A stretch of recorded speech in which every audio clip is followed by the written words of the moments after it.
in a plebiscite or referendum. Suffrage may be exercised by all citizens of the Philippines, not otherwise disqualified by law, who are at least 18 years of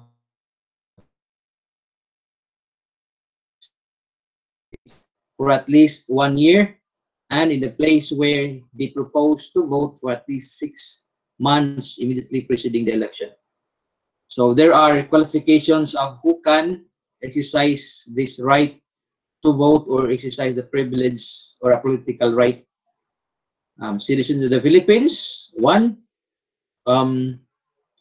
not otherwise disqualified by law.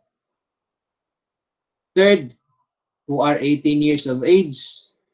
Fourth, who shall reside in the Philippines for at least 1 year. Fifth, 6 months from the place preceding the election. So how many qualifications? Okay, more or less 5 or 4. Now, all citizens of the Philippines, the question a while ago is, can they vote? Can they vote? The answer is, if they are citizens of the Philippines. Okay? So who are those citizens of the Philippines? Those who applied. Not all foreigners can apply, actually. So if they become now Filipino citizens, such that when they apply, then they can now vote. Okay? So, not otherwise disqualified by law. What are those disqualifications? Like if you are convicted, you cannot vote. But there are actually qualifications when even if you are convicted, but you can still vote, depending on the penalty. Okay, so not all those who are in prison are deprived of that political right. Okay, who are 18 years of age, meaning that you can register even if you are not 18, but as long as on the day of election, which is second Sunday of May, the regular election, you can vote. Reside in the Philippines for at least 1 year, and on the place where you want to elect or cast your vote is 6 months. No literacy. Why is it so? That literacy is not a requirement. Well, it's a right to all citizens granted regardless whether you are literate or not. Now, who are those disqualified? Those are the qualifications. Who are those disqualified? Person sentenced by final judgment for not less than 1 year. So 1 year and above, you are disqualified. Okay?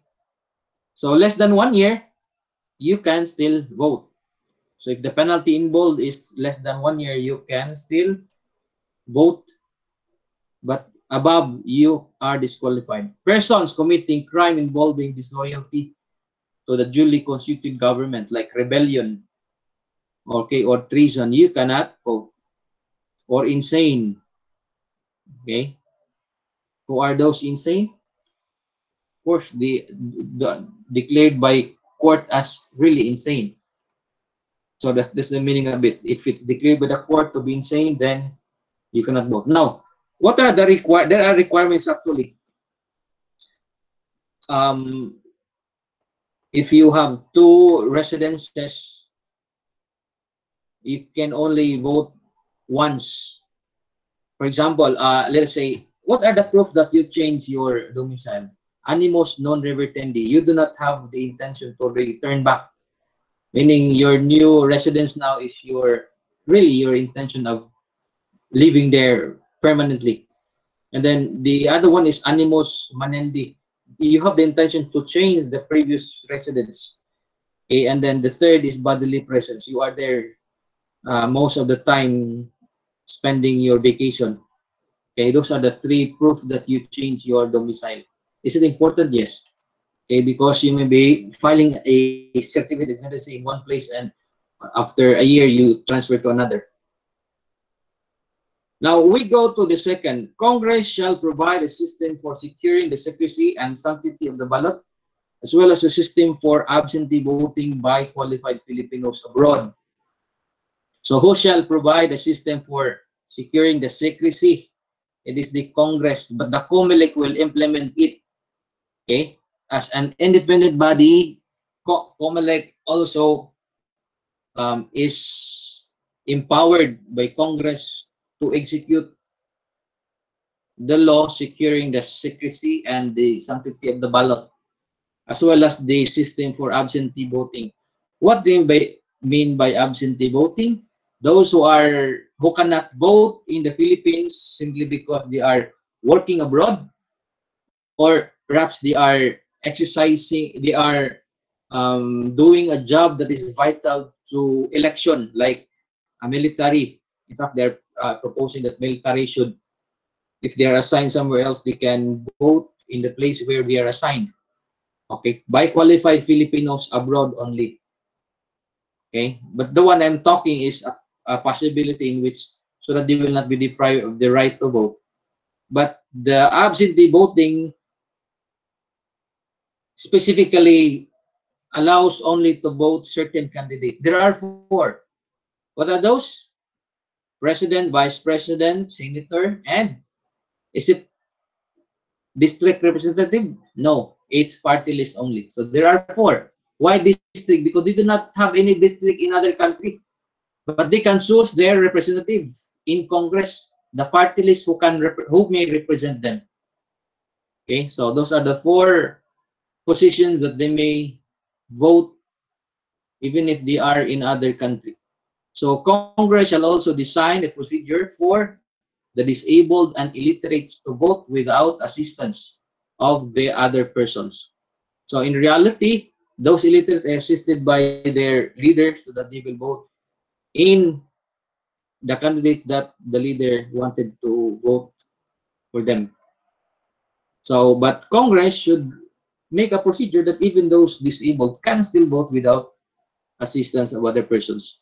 Until then, they shall be allowed to vote under the existing laws and such rules as the Commission on Election may promulgate to protect the sanctity and secrecy of the ballot.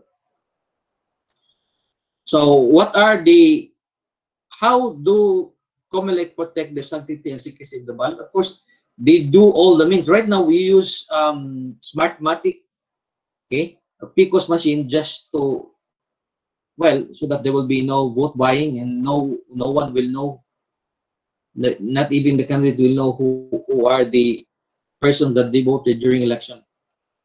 No, but this is it's a sad reality. In fact, I wrote many articles in election because, we cannot really choose the best leader unless we know who are the persons that we voted. Okay, so in fact, I encourage in my several lectures that we should give rights and power to barangay chairman, because we know who are they. Unlike mayors or even congressmen, we don't know them because they're not our neighbors. We don't even know. We just know them because they give us money. Okay, they give us higher money. We vote for them. But the reality, you cannot really ascertain the characteristics. Unlike the punong barangay, we know them because we meet them every day. Okay, and then, they have lesser power compared to mayor because business permit is given only to the mayor. Can the mayor may make money out of it? Otherwise, he will not grant business permit. Okay, so, well, that makes the mayor very powerful. That's why there's really an inequality in the distribution of power. Okay, I would suggest that business permit should even be given to punong barangay so that we can develop the barangay, the local government, particularly the barangay. Okay.